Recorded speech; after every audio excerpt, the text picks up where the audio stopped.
America the gold and given us a piece of paper in return. And again, not a word from the press. These frauds are going to continue until Congress is no longer intimidated by the Federal Reserve bankers, and Congress uses their legal authority to shut down the Federal Reserve System and to stop this loss of our freedoms.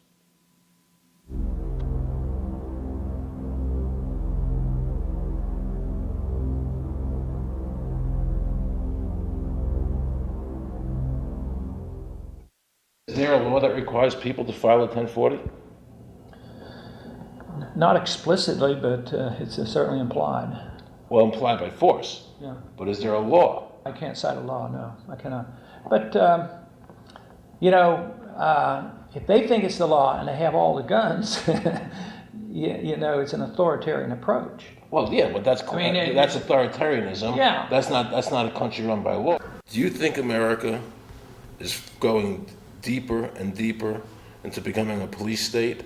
And if so, in what ways do you see that as a congressman? Yeah, I think we're moving in that direction because there's not much we can do without permission.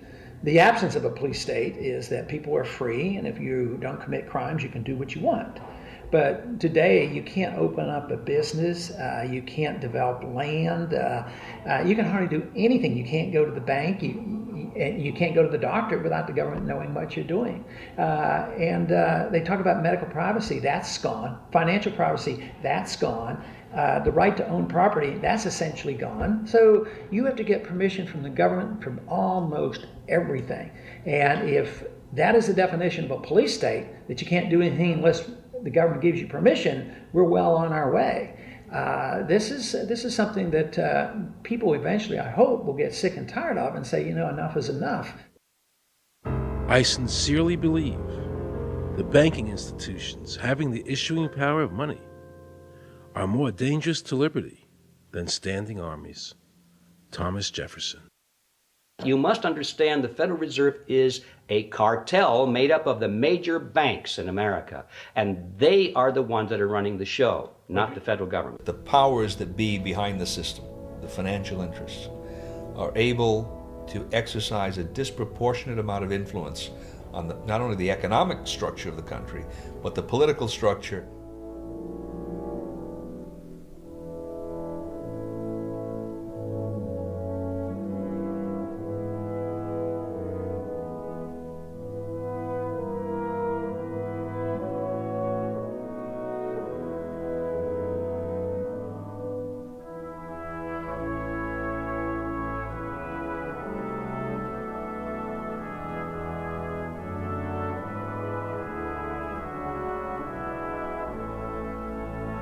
This would be like the ultimate reaching of government into our personal health lives, which would be unbelievable. And not even our government, some, bureaucratic, diffuse, multinational, secretive government.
want to assure the American people that, one, I've got the authority to do this. American people expect us to protect them and protect their civil liberties. I'm going to do that.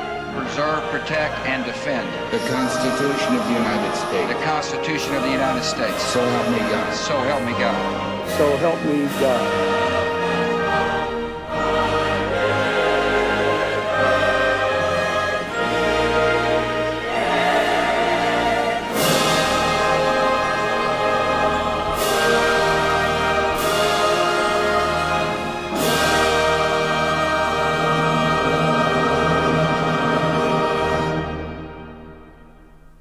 What happens if your own government is using more force and more coercion on its own citizens for the purpose of achieving its political ends? Is that government engaged in terrorism?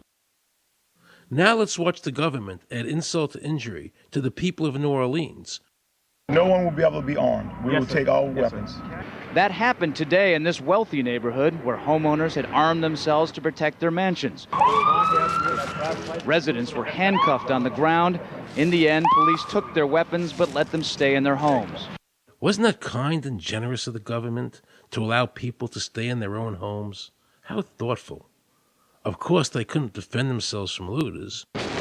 For many of the police and guard troops, it is an uncomfortable job to do this in an American city. You never expect to do this in your own country. Walking up and down these streets, you don't want to think about the stuff that you're going to have to do. We are losing our right to property. The government is getting more pretext to seize it, using the power to confiscate it with eminent domain.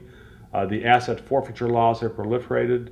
It's easier for the prosecutors to come in and make an accusation against you and confiscate your property even though they have no evidence that you've done anything wrong. Guilt or innocence doesn't really matter that much because it's very convenient for the government. Unfortunately, what is being sold to the American people today as Americanism, if you peel off the label, you find so much similarity to what we were fighting against when we were fighting communism and Nazism and fascism. The government's now putting a national ID card together and they want checkpoints. We will be carrying our papers, and they have recommended there'll be checkpoints throughout the country. Isn't that what Nazi Germany did that everybody in America was against? Checkpoints, proof. Papers, please. May I see your papers? May we see your papers? I don't think I have them on me. In that case, we'll have to ask you to come along. Wait, it's possible that, yes. Here we are. These papers expired 3 weeks ago. You'll have to come along. Halt!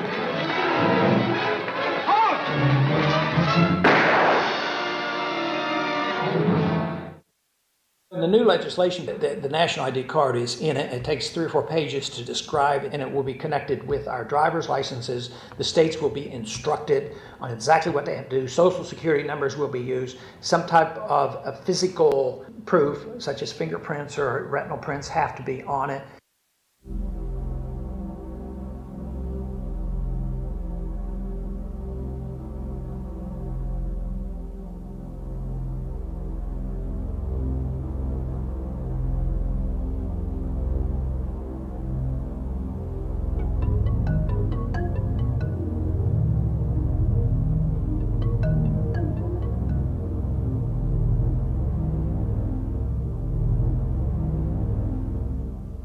It is time to wake up, America.